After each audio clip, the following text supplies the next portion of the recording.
আজও ছিল ক্যাটারিং, তাই গুছিয়ে রেডি হয়ে ব্যাগটি হাতে নিয়ে গাড়ি নিয়ে বেরিয়ে পড়লাম। কিছু সময় গাড়ি চালানোর পরে চলে আসলাম ক্যাটারিং লোকেশনে। এসে দেখতে পাই সবাই চলে এসছে, রাজেশ আর এইদিকে সরো ছিল।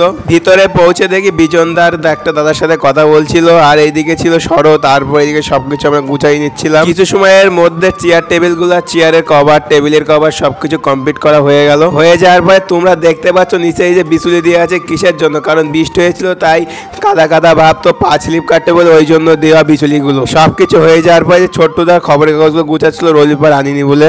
আর এইদিকে আমি আর রাজেশ মিলে পাতা আর টিস্যু গুলো কমপ্লিট করে নেওয়া হচ্ছিল।